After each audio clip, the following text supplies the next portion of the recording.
Yo creo que bien podemos decir que no hay ningún factor que sea más importante para la evolución de los países y de los pueblos que la evolución demográfica. Ni hay de los problemas europeos en general, no hay ninguno que sea más importante a largo plazo que el problema del hundimiento demográfico, que está ya teniendo consecuencias en distintos ámbitos, que ahora ya todo el mundo coincide en que nos va a generar distintos problemas desde el punto de vista de pensiones, mano de obra, etcétera, cara al futuro, pero sobre el cual no se ha hecho nada mientras se ha estado generando, aun siendo las cifras perfectamente claras, ¿no? Ya en los años 70, fundamentalmente por la metodología que se utilizó para canalizar la incorporación de la mujer al mercado de trabajo, que no fue dividiendo trabajo o repartiendo trabajo, sino acumulando trabajo y generando una situación en la que las cientos de millones de mujeres han estado durante generaciones trabajando 80, 90, 100 horas a la semana sin que nadie se preocupe de esto, ¿no? Bueno, una situación que estaba evidentemente generando mano de obra barata para las empresas, pero hundiendo nuestro continente a largo plazo, ¿no? Ese hundimiento demográfico se produce ya a partir de los años 70, no se toma ningún tipo de medidas prácticamente, y esta situación continúa y se va agravando durante prácticamente 40 años. Es lógicamente cada vez más difícil de resolver y ahora nos van a presentar probablemente situaciones irresolubles ante las cuales pues las posibles salidas van a ser malas salidas y en sí mismas seguramente destructivas para el propio continente. Pero la cuestión clave es por qué nuestra clase política, ni en la Unión Europea, ni en los grandes países europeos, ni en nuestro caso, evidentemente en el País Vasco,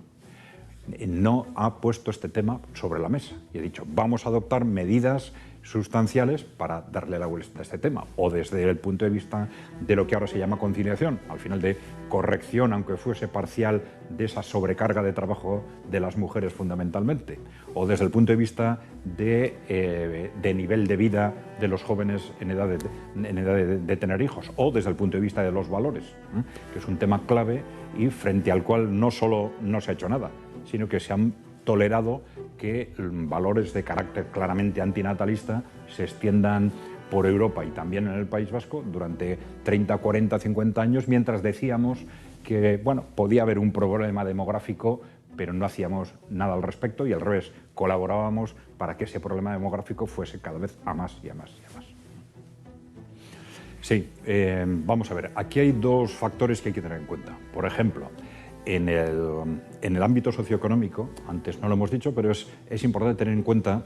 que nuestras estrategias de alguna forma fueron distintas de las dominantes en Europa durante varias décadas, desde los años 80 hasta la crisis del 2008 aproximadamente, ¿no? Y esto es algo que tuvo mucho mérito, Quizás las específicas circunstancias del país lo hicieron posible, pero de hecho mientras en toda Europa se extendía el neoliberalismo,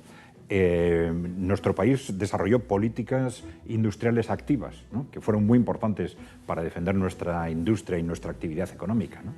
Sin embargo, esto se rompió con la crisis del 2008 y a partir de entonces nos hemos sumergido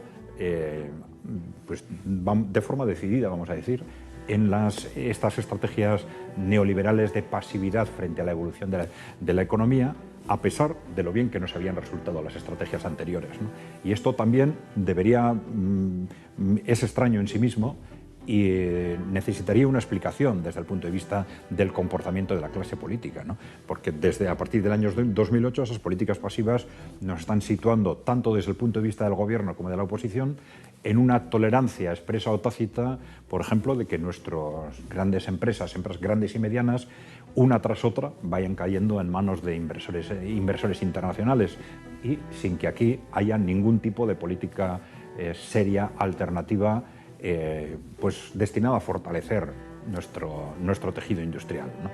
Nuestra inversión en I+D ha caído sistemáticamente desde el año 2008. En las décadas anteriores tenían crecimientos importantes, ha caído sistemáticamente desde el 2008. Bueno,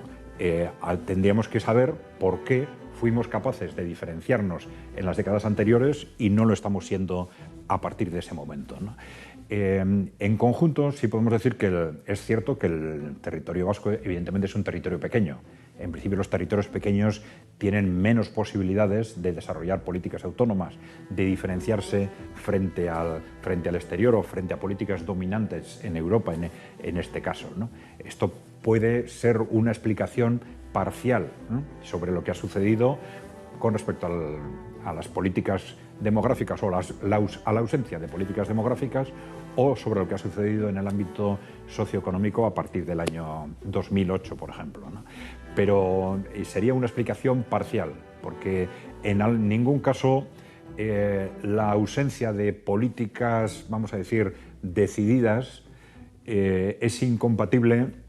con el que por lo menos se trabajen desde un ámbito como el autonómico vasco, que se trabajen, por ejemplo, los valores,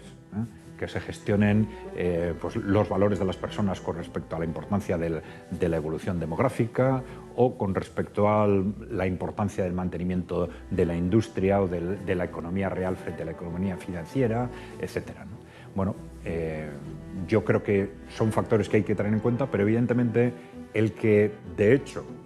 Gobierno y oposición nos hayamos situado en un contexto estrictamente de seguimiento desde un punto de vista socioeconómico de las políticas neoliberales y de consentimiento de ese hundimiento demográfico, no quiere decir necesariamente que eso se haya hecho por razones de corrupción interna. Puede ser razones, vamos a decir, de estricto seguidismo o de racionalidad política, entre comillas, de dejarse llevar por un contexto frente al cual no somos capaces de oponernos.